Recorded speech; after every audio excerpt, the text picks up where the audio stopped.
Okay, welcome to Season 1, Episode 1, Book 1, Chapter 1 of Can You Please Just Listen? All of the ones. One. Up the top, we have all the social media and a website. CanYouPleaseListen.com. Can You Please Listen on Twitter, on TikTok, on Instagram. Just in the real world, if you go to Can You Please Listen, you'll find us. We're gonna start posting stuff there. Go look for it. Did I get everything? What did I miss? Reddit, I think that's it. Facebook, Book of the Face. MySpace. Space of the Me. Space to me. I don't know that one, but we're gonna get on it. Hopefully it's free. Okay. So, I'm gonna start reading Animorphs to my wife Megan. I'm Jesse. I'm very excited. Let's dive in. Animorphs. Book 1, Chapter 1, The Invasion. We got a lizard. Oh, there's a picture on the inside. It's a lizard in a shoe. That's probably important. We're gonna find out. Are you ready? Did you see the lizard in the shoe? I saw the lizard in the shoe. I don't want to take the story away from you. I gotta get ready for this. All right. This is for Michael, according to the inscription. So that's it for you, Michael. You're out there. Okay. Chapter 1. My name is Jake. Hi, Jake. Hi. That's my first name, obviously. I can't tell you my last name. It would be too dangerous. The controllers are everywhere. And if they knew my full name, they could find me and my friends, and then, well, let's just say I don't want them to find me. So we're already starting in a very it's dangerous. Unusual Oh, it's bad. Like Weird. Maze Runner meets like Ready Player One. Yeah. Maze Runner wishes they could be like this.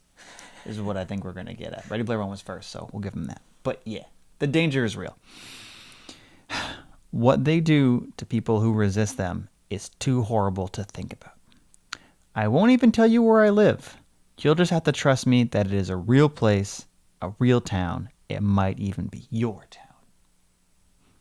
I'm scared. Are you scared? It's 10 o'clock. Do you know where your kids are? This person's town, Jake's town. I'm writing this all down so that more people will learn the truth. That's you. Maybe then, somehow, the human race can survive until the Andalites. Quick pause. I'm going to say a lot of words that I don't know how to pronounce, and you're going to have to hope it's right. Andalites is one. You want to see the word? How do I spell it? Andalites. Yeah. Nailed it. Maybe then, somehow, the human race can survive until the Andalites return and rescue us as they promised they would. That's the upside to sci-fi books and fantasy books, is that they give you a platform to use your imagination to explore new worlds. Mm-hmm. But then people just make up words and make up sounds and make up names, and they force you to figure out how to pronounce it in your head. And I'm really bad at that. All right, this page starts with the word maybe. Maybe. So maybe if the Andalites are going to save us. That's what we're thinking. Maybe. My life used to be pretty normal. Normal, that is, until one Friday night at the mall. We've all been there. You still have malls? It still is a while ago. I was there with Marco, my best friend. We were playing video games and hanging out at this cool store that sells comic books and stuff. The usual. Marco and I had run out of quarters for the games right when he was ahead by a lot of points. Mostly, we're equally good at games. I have a Sega at home, so I get lots of practice time in, but Marco has this amazing ability to analyze games and figure out all the little tricks. So sometimes he beats me. At games, there's no violence. Or maybe I just wasn't concentrating very well. I've had kind of a bad day at school. I tried out for the basketball team and I didn't make the cut. Oh no. I know. Sad for Jake. It was like no big deal really. Except that Tom, he's my big brother. He was this total legend on the junior high basketball team. Now he's the main scorer for the high school team. So far we have Jake, no name because it's too dangerous. Older brother Tom, no name because it's too dangerous. Best friend Marco, no name because it's too dangerous. You're doing great. Okay.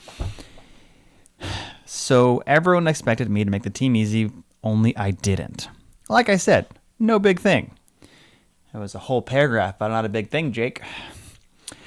But it was on my mind just the same. Lately, Tom and I hadn't been hanging out as much. Not like we used to. So I figured, if I got his old position on the team. Well, anyway, we were out of money and getting ready to head home when we ran into Tobias. Tobias, no name, too dangerous. New character alert. Tobias I guess he is still kind of a strange guy. Ooh. Quick Foreshadowing. pause. Tobias was one of the names on the back of the book that you read, correct? Yeah. All right. He's one of the crew. He was new at school, and he wasn't the toughest kid around, so he got picked on a lot. Jeez. I actually met Tobias when he had his head in a toilet. There were these two big guys holding him down and laughing while they flushed, sending Tobias's straggly blonde hair swirling around the bowl. I told the two creeps to step off, and ever since then, Tobias figured I was his friend. What year was this book written? I literally don't know.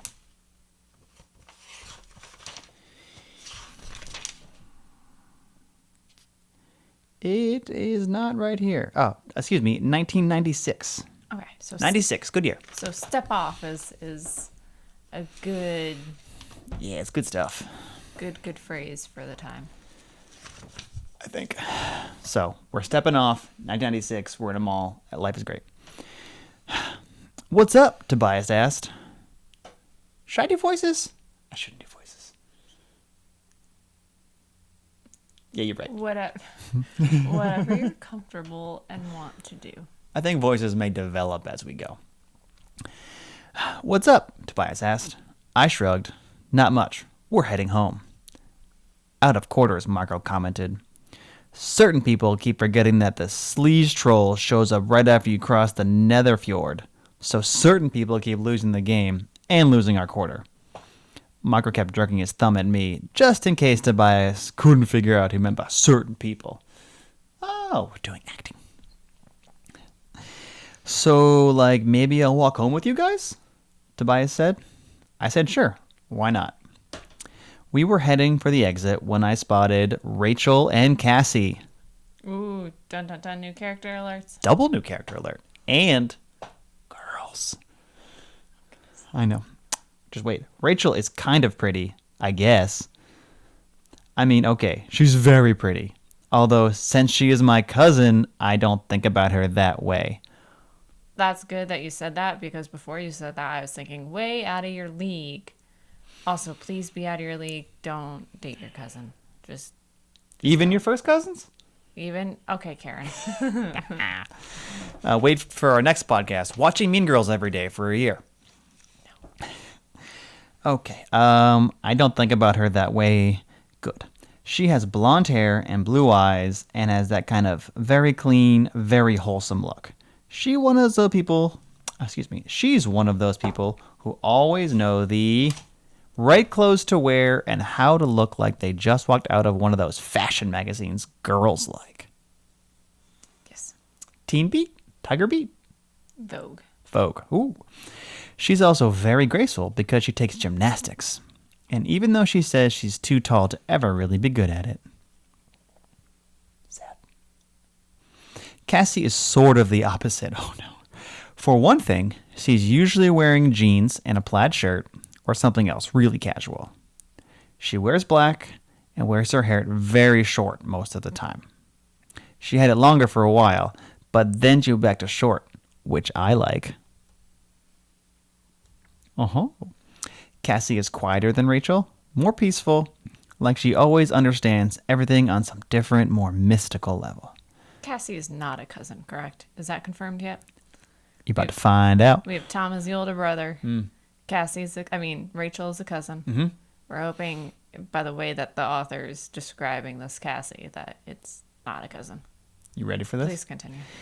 I guess you could say I kind of like Cassie. Like is in italics. You could say like.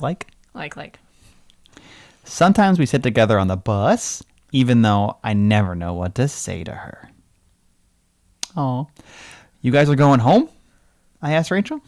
You shouldn't go through the construction site by yourselves, I mean, being girls and all.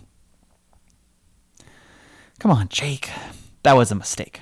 I should never have suggested to Rachel that she's weak or helpless.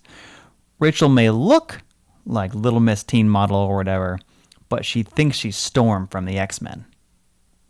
Okay. best watch out.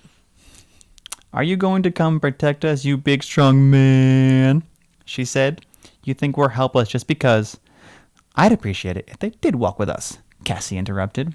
I know you're not afraid of anything, Rachel, but I guess I am. Cassie wants Jake along for the ride, huh? Hey, if Cassie wants Jake along for the ride, good for her for speaking out. That's right. Rachel couldn't say much about that. That's the way Cassie is. She always has the right words to stop any argument without making anyone feel bad. That's nice. So there we were, the five of us. Marco, Tobias, Rachel, Cassie, and me. 5 normal mall rats heading home. Marco, Tobias, Rachel. So is Tom just a mention, or I thought he was around? Tom was older brothers in the basketball team. Okay, so just a mention, not physical. Yeah, he's in and out.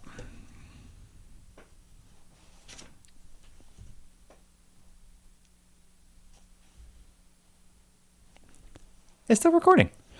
We should get a plug next time. I'm going to edit this out. Sometimes I think about that one last moment when we were still just normal kids. It's like it was a million years ago.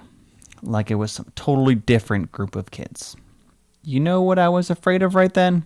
I was afraid of admitting to Tom that I hadn't made the team. That was as scary as life got back then. 5 minutes later, life got a lot scarier. Are you ready for this part?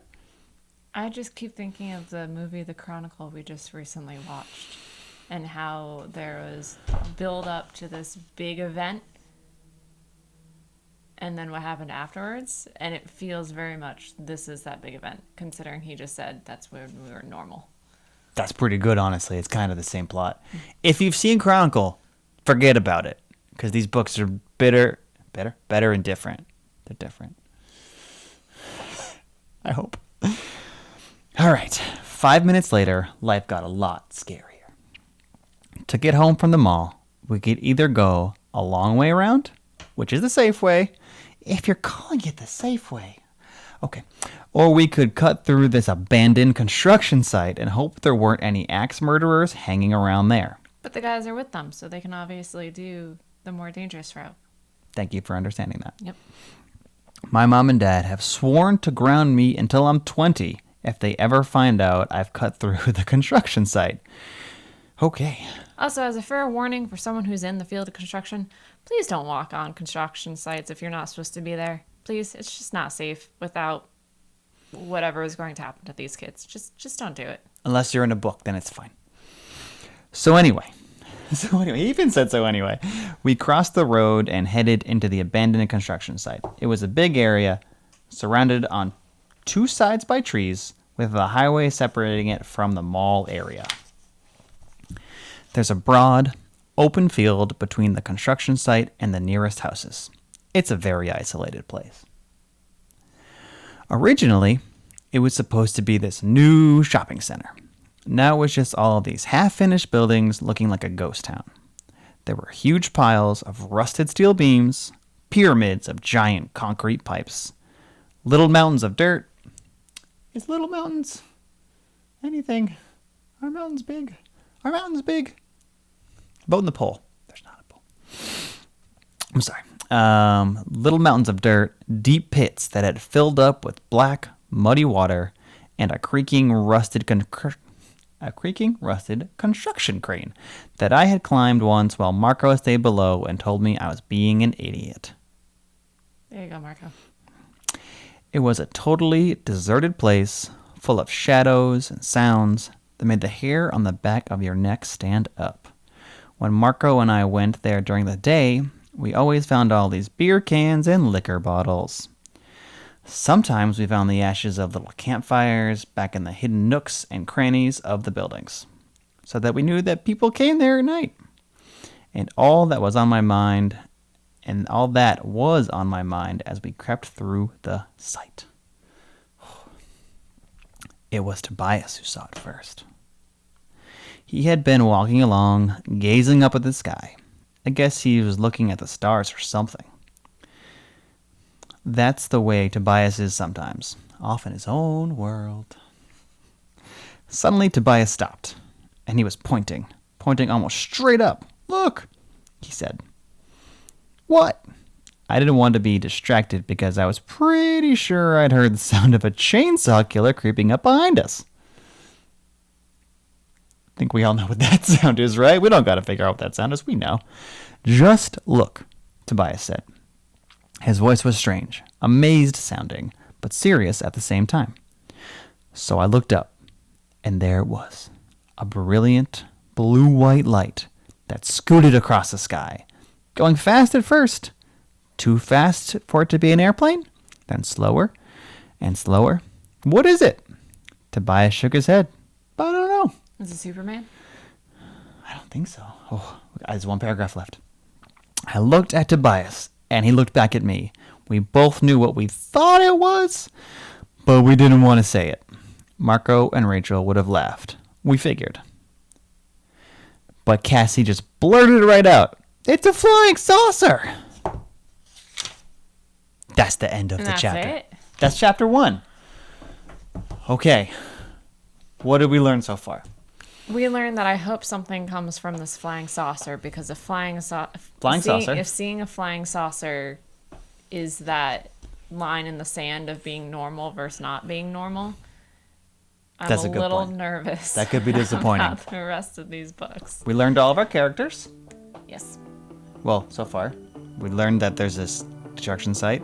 We learned there's some sexual tension between Cassie and Jake. And not him, his cousin. Not Rachel. Not Rachel. Not Rachel. I think that's most of the things that we learned. Tobias is weird, Okay, yeah. Bullying is prevalent. but Jake did stand up for Tobias. So We there's like Jake. He has some moral fiber. He won't kiss his cousin and helps people who are bullied. That's 2.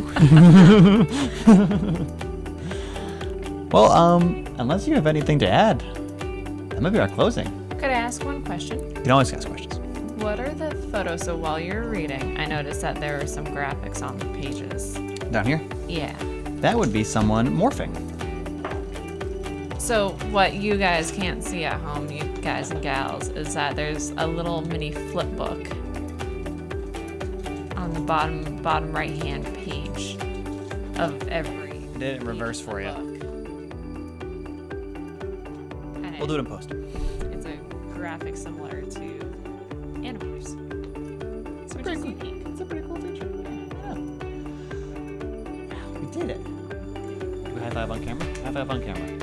Thank you for listening or watching or participating in Season 1, Episode 1, Book 1, Chapter 1 of Can You Please Just Listen? Tune in next week.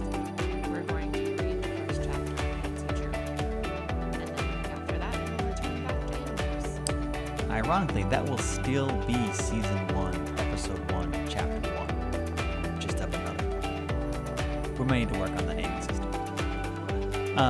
In closing, please, social media, we have it. Can You Listen? Website, canyouListen.com. Instagram, Twitter, YouTube, everything. We want to be involved with you. Not like that. We're basically cousins.